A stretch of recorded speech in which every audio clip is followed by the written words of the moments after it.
یہ پاکستان ہے تو پشتونوں کا ہے، یہ پاکستان ہے تو پنجابیوں کا ہے، یہ پاکستان ہے تو پاکستان میں رہنے والے سندھیوں کا ہے۔ یہ اکائیاں ملتی ہیں تو پاکستان بنتا ہے۔ یہ پیغام ہے ان طاغوتی طاقتوں کو جو اپنے مقاصد کے حصول کے لیے لوگوں کو مس بھی کرتے ہیں، لوگوں کو مارتے بھی ہیں، ان کی لاشوں کو سرے بازار لٹکایا بھی جاتا ہے، ان کو ٹارچر بھی کیا جاتا ہے، ان کو جبر و تشدد کا نشانہ بھی بنایا جاتا ہے۔ لیکن سلام ہے آپ کو کہ آپ آج بھی پاکستان کی بات کرتے ہیں، آپ آج بھی پاکستان میں رہنے کی بات کرتے ہیں، اور اس بات پر میں پنجاب کی طرف سے آپ کو سلام عقیدت پیش کرتا ہوں کہ آپ تمام لوگ اس عظیم خراج تحسین کے حقدار ہیں جو آپ کو دیا جانا چاہیے۔ ایک اور بات، آئین کے تحفظ کا مقصد کیا ہے؟ آئین کے تحفظ کا مقصد یہ ہے کہ جس جگہ سے جو چیز نکلے گی پہلے وہاں پر رہنے والوں کا اس پر حق ہوگا، پھر وہ گیس ہو،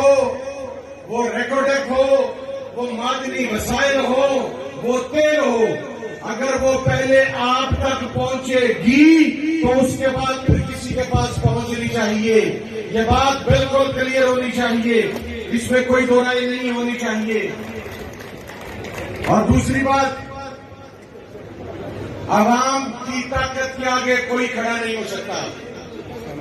8 فروری کو یہ چیز اس قوم نے ثابت کی، ان نوجوانوں نے ثابت کی کہ جب عمران خان نے آئین کی سپریمیسی کی بات کی، سول سپریمیسی کی بات کی، اس مرد کے بچے نے جھکنے سے انکار کر دیا، تو پھر پاکستان کے عوام نے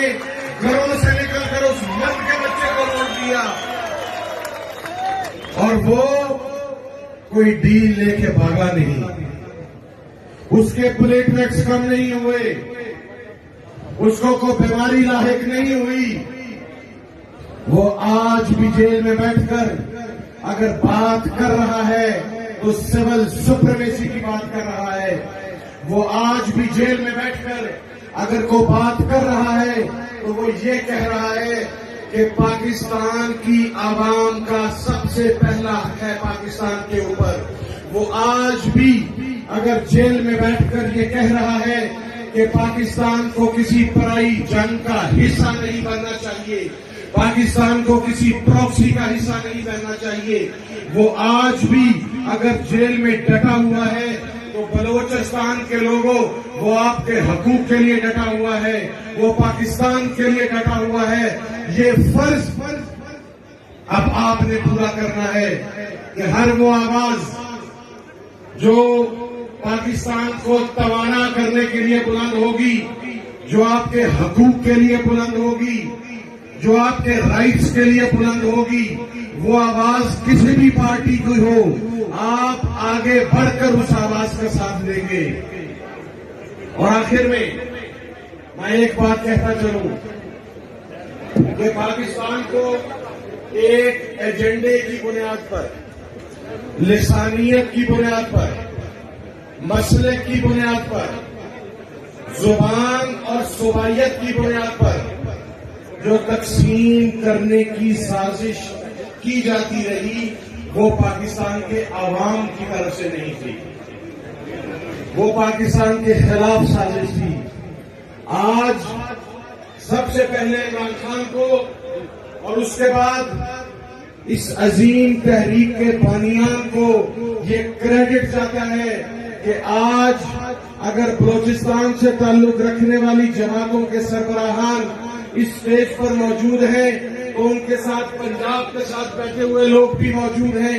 ان کے ساتھ سندھ کے بیٹھے ہوئے لوگ بھی موجود ہیں، ان کے ساتھ کے پی کے ساتھ بیٹھے ہوئے لوگ بھی موجود ہیں۔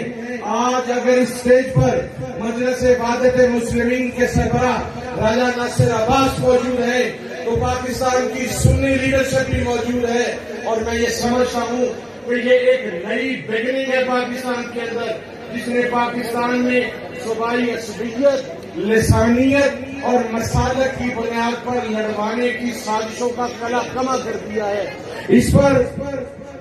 میں آپ سب کو مبارکباد پیش کرتا ہوں۔